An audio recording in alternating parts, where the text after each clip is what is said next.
Harry Litman, you were the former Deputy Assistant Attorney General back in the day. You were also a United States Attorney, top federal prosecutor for the Western District of Pennsylvania. You're a fourth floor DOJ guy, meaning it's the top of the top leadership there in the Department of Justice. So with all of this news taking place, one, Donald Trump's purge of all of the DOJ officials who had some relation to his case and also January 6 cases, Trump launching investigations, criminal investigations into Department of Justice prosecutors who were involved in these things. I have to get your reaction because you're near and dear to the Department of Justice. You led teams at the Department of Justice. You may know some of these people. You have better insight into this than just about anyone. What's going on? What does it mean? What happens next? What do we do?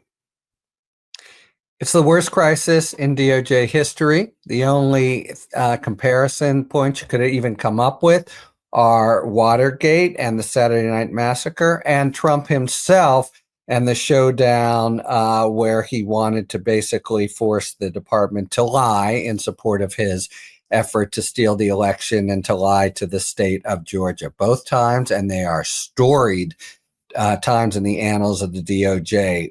Both times, Republican political appointees stood up and said, "You cannot do that. I'm going to resign." They did in Watergate. They threatened to en masse in the Trump situation. That's the only thing that made him stay his hand. And of course, he learned how to get around that. So now way more serious and way more, putting way more in doubt how this works out. He's got not respectable professional Republican or Democrat people who care about the DOJ, but flunkies and lackeys there who are based completely on the on what's in Trump's interest and the lie. There's always a lie at the core that somehow the people who did their jobs and did them in support of completely legitimate righteous prosecutions have done something wrong. A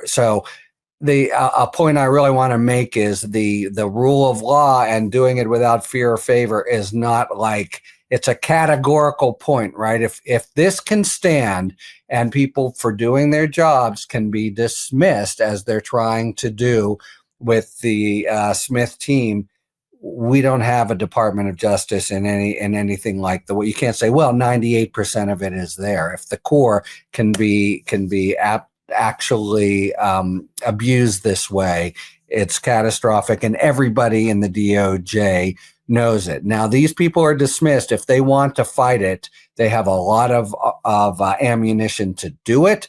They have a lot of rights that they didn't even try to comply with. And but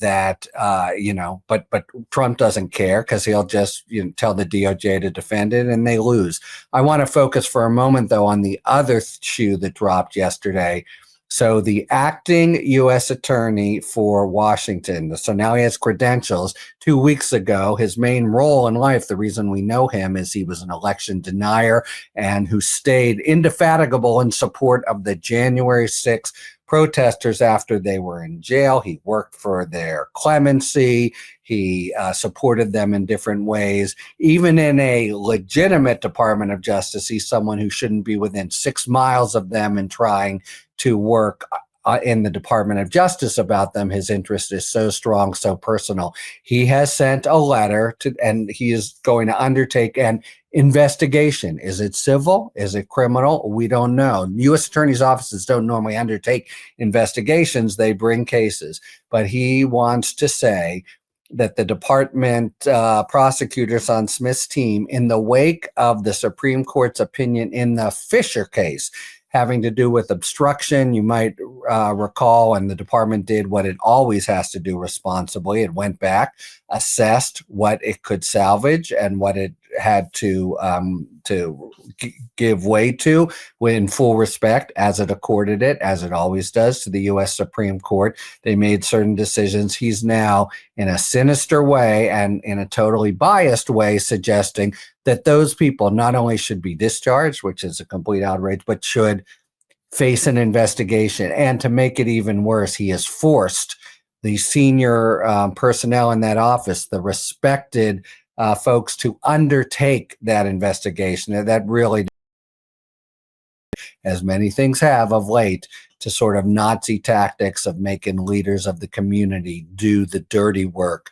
as against the people in the communities. This is an absolute stake to the heart of the DOJ, of people for doing their jobs, always doing their jobs, doing nothing but their jobs, can now not just be discharged, but literally the subjects of investigation.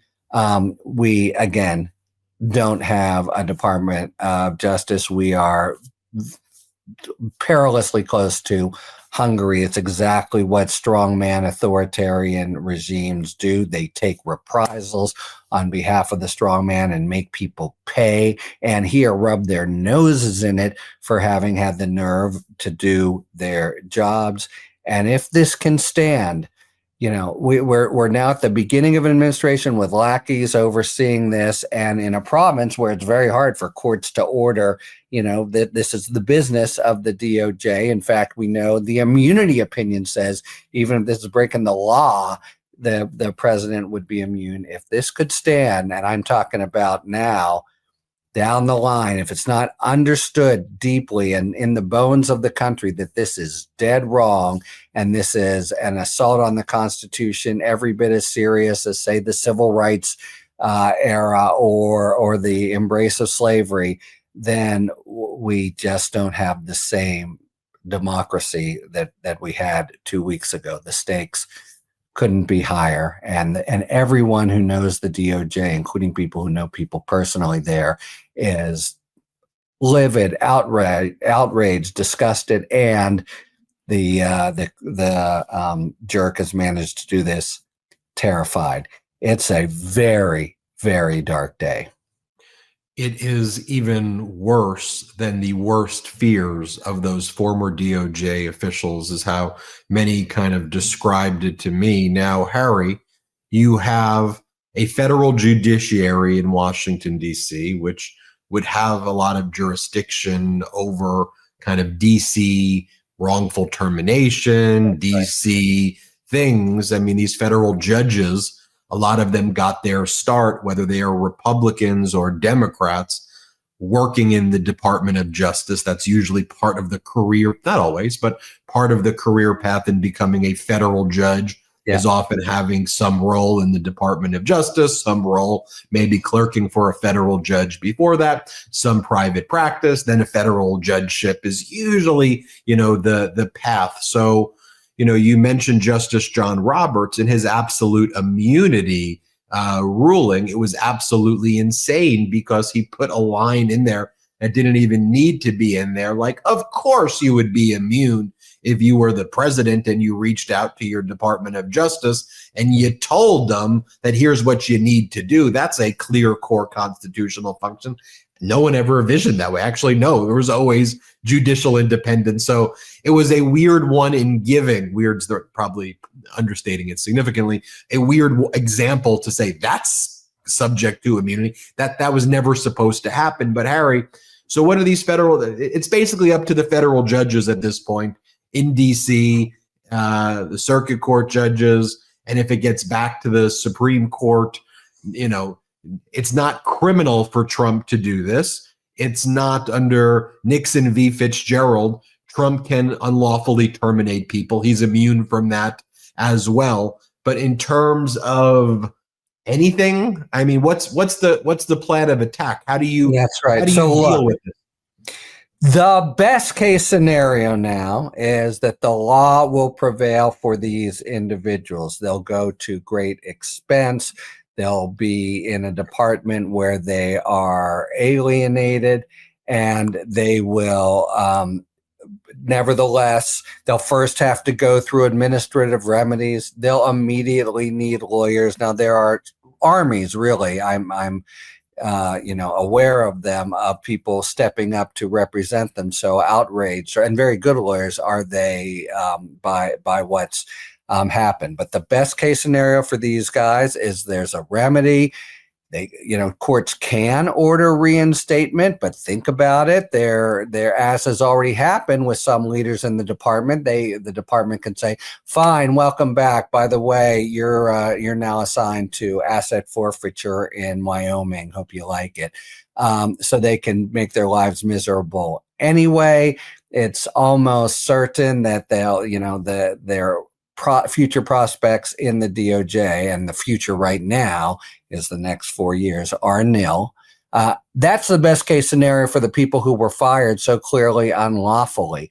The other folks, it's in some ways worse, because the ability of the judiciary, which I think is really they know what's going on. As you say, many of them were in the department. I'm sure in the lunchroom they are like, what the hell is this madman doing? And they've already been totally disrespected, and as has the country, as has the Constitution, in the treatment of the pardoned offenders. But an investigation, whatever the hell that is, they start making trouble, want to do reports, maybe, even want to do criminal investigations until it reaches a certain point, which it may never reach. There's really no way for the judiciary to reach in and remedy things or stop things, because that is the executive's province, which typically is for good reason. But there's for good reason that here's the executive, here's the Congress, here's the court, and here the executive wants to swallow everything up. So I'm very sorry to say, really, ashen and irate, that the best case scenario for these guys is a bad case scenario. They're being screwed big time. Trump knows it.